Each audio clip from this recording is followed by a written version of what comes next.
Warum besitzt ein Golden Retriever ein so extrem feinfühliges Maul, dass er ein rohes Ei tragen kann, ohne die Schale zu zerbrechen, und hat gleichzeitig den unaufhaltsamen Drang, in jede einzelne Matschpfütze zu springen? Das ist kein Zufall, auch kein Erziehungsproblem. Es ist ein über 150 Jahre altes genetisches Erbe aus den rauen schottischen Highlands. Die meisten glauben ja bis heute, der Golden Retriever stamme von russischen Zirkushunden ab oder sei von Anfang an als sanfter Familienhund gezüchtet worden. Aber das ist eine reine Legende. Die wahre Geschichte führt uns zurück ins Jahr 1868 zu einem schottischen Lord, der von der Vision besessen war, den unerbitterlichen, aber gleichzeitig feinfühligsten Jagdhund der Welt zu erschaffen. In diesem Video schauen wir uns an, wie aus einer radikalen Zuchtidee der Golden Retriever wurde.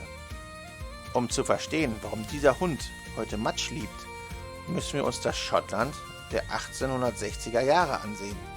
Die Jagd auf Wassergeflügel im viktorianischen Zeitalter war ein hoch angesehener Sport unter dem Adel. Doch die Natur dort war gnadenlos. Eisige Flüsse, undurchdringliche Sümpfe und tiefe Schlammmoore, die sogenannten Peat Bogs. Durch neue, präzisere Gewehre schoss man das Wild über hunderte Meter Entfernung. Die geschossenen Enten fielen mitten in eiskalte Seen oder den tiefen Schlamm. Und hier lag das große Problem. Die damaligen Hunde taugten oft nichts für diese Extrembedingungen. Manche verweigerten schlicht den Sprung in den eisigen Schlamm. Andere schwammen zwar gut, hatten aber ein zu hartes Gebiss. Sie zerbissen das geschossene Wild, womit das wertvolle Fleisch, das sogenannte Wildbret, unbrauchbar war. Gesucht wurde die eierlegende Wollmilchsau der Hundewelt, ein Hund mit einem Softmaus, also einem so sanften Maul, dass er die Ente völlig unversehrt zum Jäger brachte, der aber gleichzeitig stur und begeistert in das düsterste, kälteste Moorwasser sprang. Ein Instinkt, den der Golden Retriever bis heute in den Genen trägt. Der Mann hinter diesem Meisterwerk war Dudley Marjorie Banks, besser bekannt als Lord Tweedmouth. Der wohlhabende schottische Adlige besaß ein riesiges Anwesen namens Wisachenhaus mitten in den schottischen Highlands. Doch sein wertvollster Besitz war nicht das Anwesen selbst, es war sein Zuchtbuch. Lord Tweedmouth überließ bei seiner Zucht absolut nichts dem Zufall. Über Jahrzehnte dokumentierte er jede Verpaarung, jeden Wurf und die wichtigsten Eigenschaften seiner Hunde mit außergewöhnlicher Genauigkeit.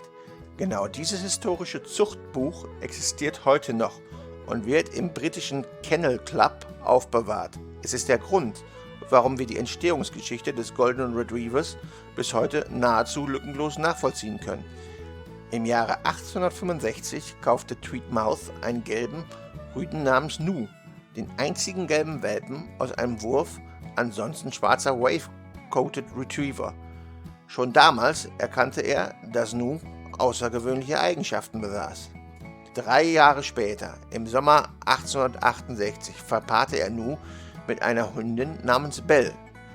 Belle gehörte zur heute ausgestorbenen Rasse der Tweed Water Spaniels. Diese Hunde waren für ihre legendäre Ausdauer, ihre hohe Intelligenz und ihre außergewöhnliche Begeisterung für eiskaltes Wasser bekannt. Aus dieser Verpaarung wurden 4 Welpen geboren: Crocus, Primrose, Cowslip und Ada. Sie gelten als die Stammeltern aller Golden Retriever, die heute auf der ganzen Welt leben. Mit den 4 Welpen war die Arbeit von Lord Tweedmouth noch lange nicht beendet. In den folgenden rund 20 Jahren verfeinerte er seine Zucht, Schritt für Schritt. Sein Ziel blieb dasselbe: den perfekten Adoptierhund zu erschaffen. Dafür ergänzte er seine Zucht gezielt durch weitere Jagd- und Apportierhunde. Rote Irish Setter brachten noch mehr Eleganz und einen feinen Geruchssinn. Weitere Tweed Water Spaniels verstärkten die Liebe zum Wasser. Und sogar ein sandfarbener Bloodhound sorgte vermutlich für einen noch besseren Geruchssinn und kräftigere Knochen. Doch eine der größten Meisterleistungen dieser Zucht sieht man bis heute am Fell dieses Golden Retrievers.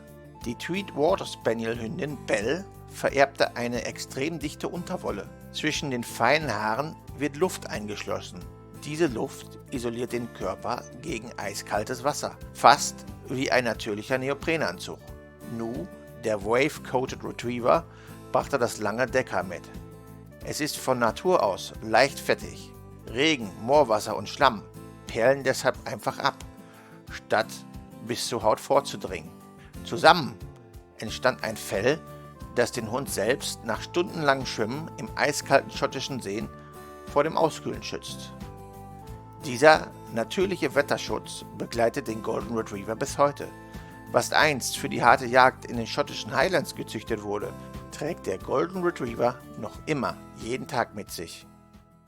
Nach Lord Tweesmouths Tod führten andere Züchter sein Werk konsequent fort. Im Jahr 1913 erkannte der britische Kennel Club die Rasse offiziell an, damals noch unter dem Namen Yellow or Golden Retriever. Erst 1920 verschwand das Wort Yellow und seitdem trägt die Rasse ihren heutigen Namen, Golden Retriever. Schon bald merkten die Menschen jedoch, dass diese Hunde weit mehr konnten, als nur geschossene Enten aus Seen zu apportieren.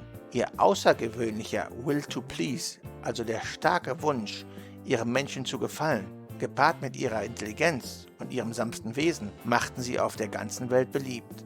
Die Eigenschaft, die früher dafür sorgte, dass sie wild, unversehrt zum Jäger brachten, macht sie heute zu hervorragenden Blindeführ-, Assistenz- und Therapiehunden.